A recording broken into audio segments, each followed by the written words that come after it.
Before the legend was born, there was only war. Wojtek, the bear who became a hero of World War II. May 1944, the Battle of Monte Cassino, a 6-month-long meat grinder designed to break the will of the Allied armies in Italy. Up a treacherous mountain path, under a constant rain of German shells, men from the Polish 22nd Artillery Supply Company are hauling 100-pound crates of explosives to their guns. It's a deadly, exhausting, almost impossible task. But then, through the smoke and chaos, you see something that makes no sense.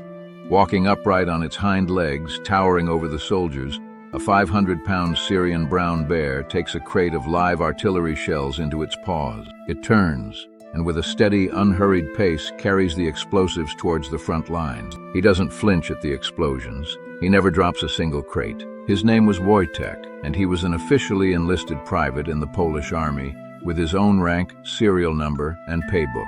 This isn't a fairy tale, and it's not propaganda. This is the 100% true story of the bear who went to war. And it raises one absolutely insane question. How on earth did this happen? The answer to that question doesn't begin in a forest or a zoo. It begins in the frozen hell of a Soviet gulag. Before Wojtek, there were his soldiers, and to understand them, you have to understand the hell they survived. When Germany invaded Poland in 1939, the Soviet Union invaded from the east. Over 1 million Polish citizens were rounded up and deported to the brutal forced labor camps of Siberia. They were starved. They were frozen. They were worked until they died. But 2 years later, history took a bizarre turn. Hitler betrayed Stalin and invaded the Soviet Union. Suddenly, Stalin needed allies. In a desperate move, he granted an amnesty to the surviving Poles, allowing them to form an army. What emerged from the gulags was a skeletal force, an army of ghosts, barely alive but burning with a single desire, to fight their way back to a free Poland. Their long journey took them south to Persia, to regroup and re-equip. It was on this dusty road, surrounded by men who had lost everything, their homes, their families, their country, that they stumbled upon an encounter that would change their destiny forever. An encounter that began with a small, wriggling sack held by a little boy on the side of the road. The soldiers stopped. They were curious. The boy opened the sack, and inside was a tiny, terrified brown bear cub, no bigger than a loaf of bread. Its mother had been killed by hunters. It was alone and starving. These men, who had endured the worst of humanity, looked at this orphaned creature and saw a reflection of themselves, a fellow refugee. They bought the cub from the boy for a handful of canned food and a Swiss Army knife. They didn't have a plan. They just knew they couldn't leave him behind. They named him Wojtek. In Polish, it means he who enjoys war, or more poetically, the smiling warrior. But there was a problem. Wojtek was too small to eat. He kept rejecting their food.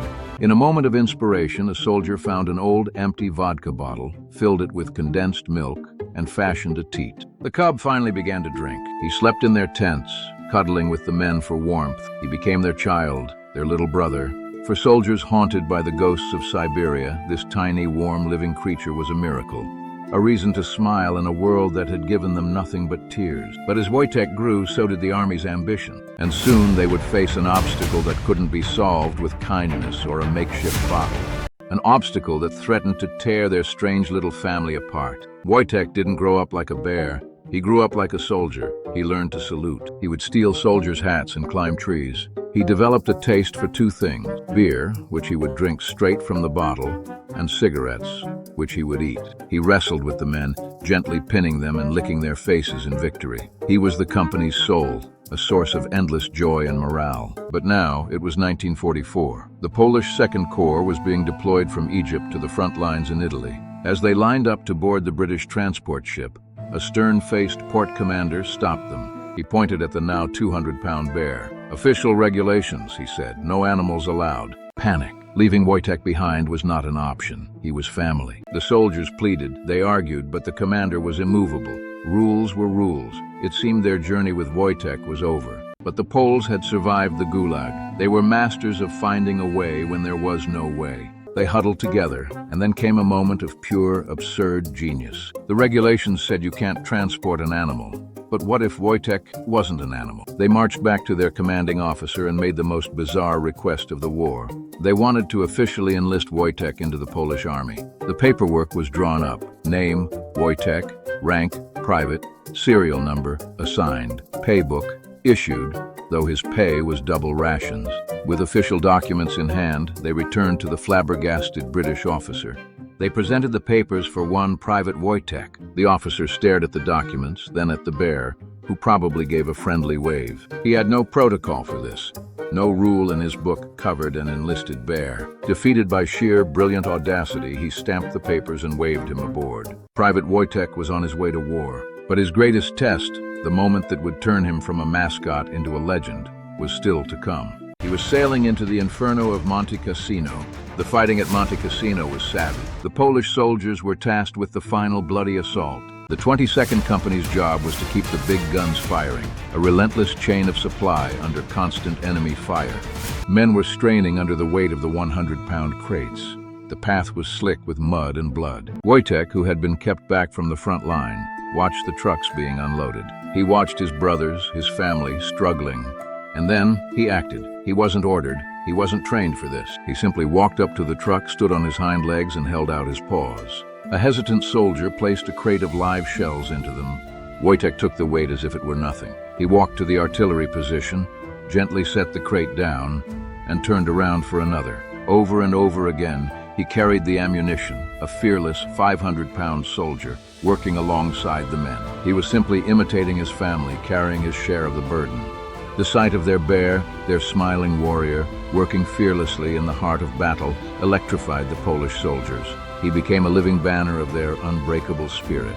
His actions were so legendary that after the battle, the 22nd Company was given a new, official emblem, which they wore proudly on their uniforms, a bear carrying an artillery shell.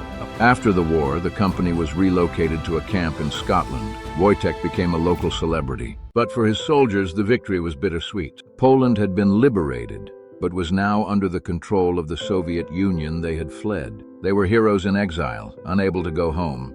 One by one, the men of the 22nd Company had to leave the army and find new lives. And they were faced with a final, heartbreaking decision: what to do with Wojtek. In 1947, they said goodbye. He was given a home at the Edinburgh Zoo, where he would be safe and cared for. He lived there for 16 years, but he never forgot. His old brothers in arms would visit him. As tourists chattered, a veteran would call out to him in Polish, and the old bear's head would snap up. He recognized the language of his family. Sometimes the zookeepers would let his old friends into the enclosure. They'd share a cigarette or wrestle gently, a lonely king holding court with the last members of his regiment. Wojtek passed away in 1963. In the end, his story answers the question we started with. How does a bear become a soldier? It happens when an army of men who have lost everything find an orphaned creature who has also lost everything. He wasn't just a mascot who carried ammunition. He carried their hope. He was a living, breathing reminder that even in the deepest darkness of human history, there is still room for compassion, for family, and for a smiling warrior named Wojtek.